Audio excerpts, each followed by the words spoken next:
أكثر 10 مشاجرات مجنونة بين الحيوانات. رقم 1. قرد ضد كلاب وقطط. القرود حيوانات محبوبة لدى البشر بسبب خفة ظلها وتصرفاتها الطريفة، أما أنها حيوانات مشاكسة وتسبب الضيق لمن حولها. في الحقيقة هذا جدال شائع يختلف حسب المكان الذي تعيش فيه هذه الحيوانات، فنجد مثلا في آسيا لم يحظى القرد بسمعة طيبة، وذلك يرجع إلى كثرة المضايقات التي يسببها هذا الحيوان المشاكس. وإليكم بعض المواقف والتي يظهر فيها القرد في محاولة لإزعاج بعض القطط والكلاب، فنجد مثلا قرد يشد قطة من ذيلها، وآخر يقفز فوق ظهر كلب، وأحيانا يحاول سرقة الطعام من أمامك. على ما أعتقد أنها طريقة في اللعب، ولكن كثيرا من الأحيان لم يكن الطرف الآخر يود اللعب بهذه الطريقة، ويكون غير راض عما يفعله القرد، مما يجعل من هذه الحيوانات المسكينة أضحوكة أمام الناس. مواقف كثيرة ومختلفة تجري حينما يعيش القرد مع أحد الحيوانات الأليفة في نفس البيت، والأكثر صعوبة عندما يكون الكلب أو القطة مربوطا بحبل، فإن اللعب بهذه الطريقة المستفزة قد تخلق عقدة نفسية لدى الكلب أو القطة. ولازلنا نؤكد أن القرود لا تعتبر حيوانات أليفة من الممكن أن تربيها في المنزل، ولكنها في كثير من الأوقات تضايق من حولها، وخاصة الحيوانات الأليفة التي تعيش معها.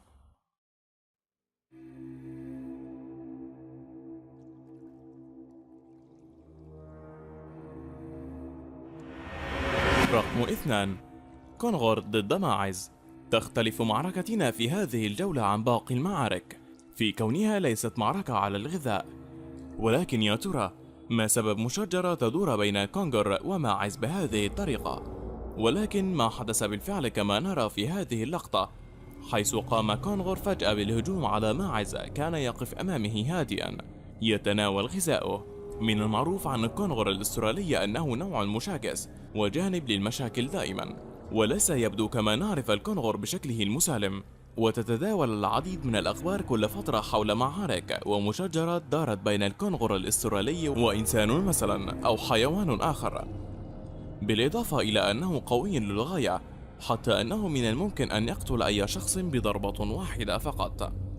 وعلى الرغم من ذلك، إلا أن الخصم في هذه المعركة لم يكن هينا، فالماعز له قوته الضارية هو الآخر وسلاحه الحاد وهي قرونه، حتى أنه ضربه بقوة جعلت الكونغر يهرب منه، بل قام بالجري ورائه لمسافة.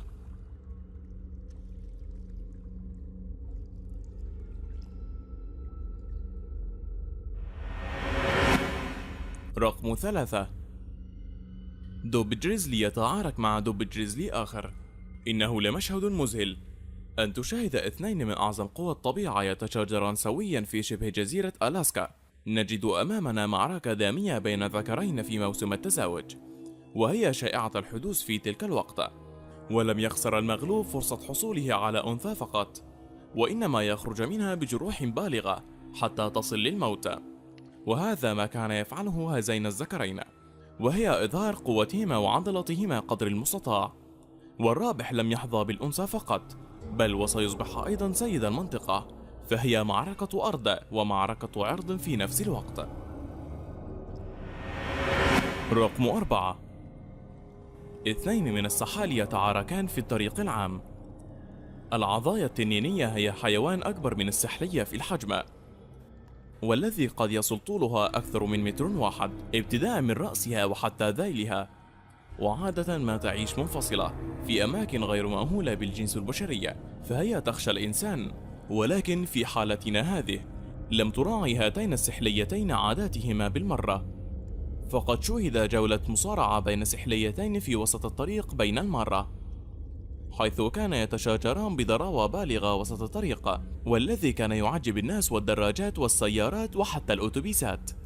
ظل يتعاركان سويا لفترة طويلة، ولم يعير أي اهتمام لكونهم وسط البشر. للأسف لم يوضح هذا الفيديو نتيجة المعركة، ولكن من المؤكد أنهم راضين.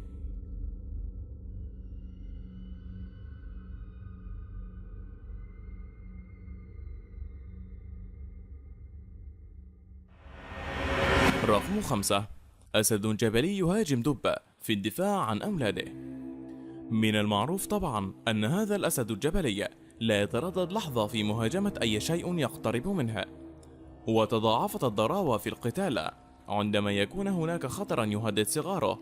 وها هو مثال يعبر عن كيف تكون غريزة الأمومة تفرض نفسها على قوة هائلة وضارية التي عند الدب الجريزلي، والمعروف عنه بالشراسة والقدرة الهائلة على الهجوم، ويصل وزنه إلى 300 كيلوغرام. وعلى الرغم أن هذا الدب آكل العشب إلا أنه يستهوي مطاردة واصطياد الحيوانات في بعض الأوقات. وهنا يظهر هجوم البومة الأسد الجبلي على الدب، والذي يحاول الاقتراب وافتراس صغارها. وبعد معركة شرسة بين الطرفين، لم يسع للدب إلا أن يهرب بعيدا ويترك العائلة في سلام.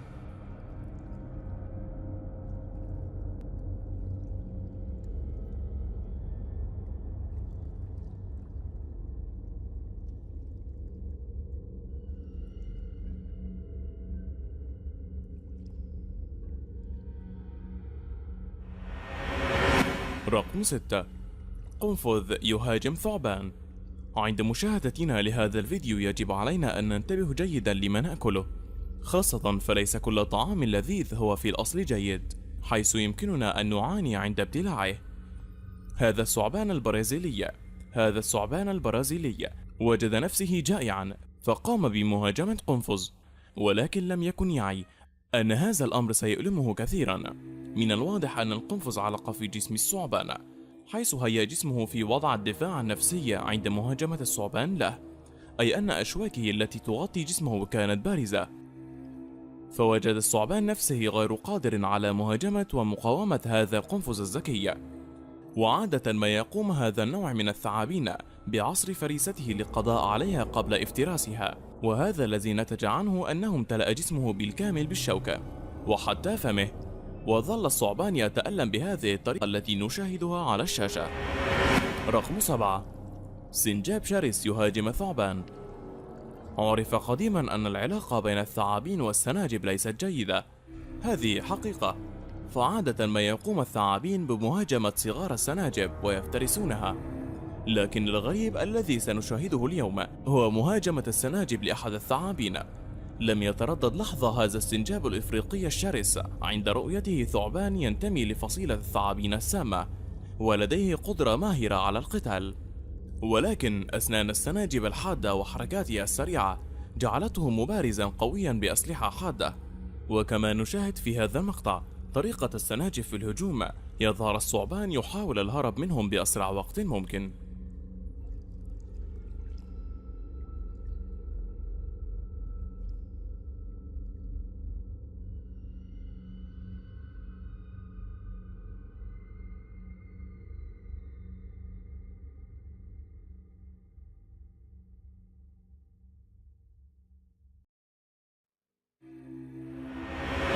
رقم 8.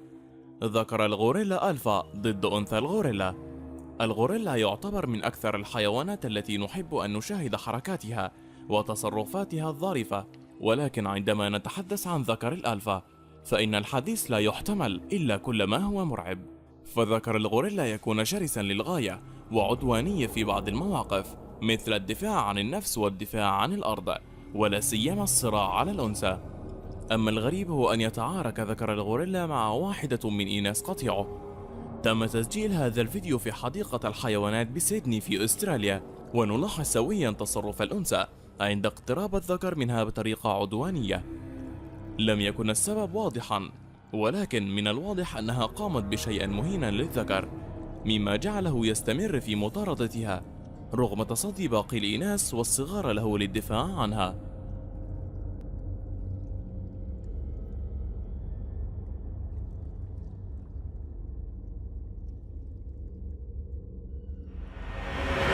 رقم 9. نمر ضد فهد. على الرغم أن النمر الأسود الذي يظهر أمامكم على الشاشة ليس كباقي النمور، إلا أن جسمه يحتوي على درجة عالية من مادة الميلانين، مما غيرت لونه الطبيعي وجعلته يبدو بهذا الشكل. ولهذا فيمكننا القول أن هذه المشاجرة بين أخوين أو حيوانان من نفس الفصيل تقريبا كانوا يعيشون سويا في إحدى حدائق الحيوان. وكما نشاهد أن المشاجرة بدأت باللعبة ثم انقلبت لمعركة شرسة بين الأربعة إخوة، وأخذوا يتعاركوا ويقفزوا في الهواء في مناوشات ضارية بين الإناث على الطعام. وعلى الجهة الأخرى يتصارع الذكور على الأرض لأنهم مجبرين على أن يتقاسم المكان ما بينهم، وطبقا لقانون الغابة الوحيد السائد وهو البقاء للأقوى دائما.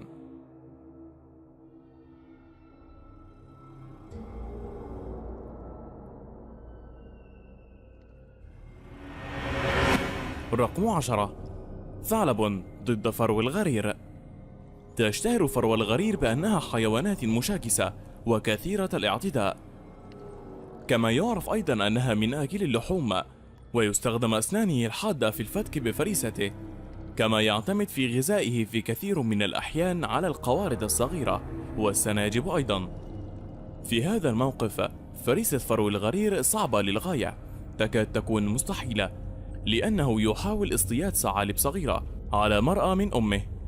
نعم، هذا المشهد غير طبيعي، ولكن تعايش الطرفين في نفس المنطقة ممكن أن يحدث ذلك المشهد. وهنا يقترب فرو الغرير من عرين الثعلب في محاولة لإمساك بأحد الثعالب الصغيرة وافتراسه، وفجأة ظهرت الأم في طريقه كحارس المرمى لمنع هذا المفترس من الاقتراب من صغارها. وعلى الرغم من الاختلاف الواضح في الحجم، إلا أن ضراوة فرو الغرير جعلته خطيرا للغاية، وانتهت المشاجرة بينهم بهروب فرو الغرير وسلامة الثعالب الصغيرة من محاولة الافتراس هذه.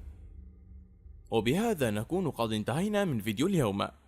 إذا أعجبكم المقطع لا تنسوا الضغط على زر أعجبني والاشتراك في قناتنا. شكرا لكم.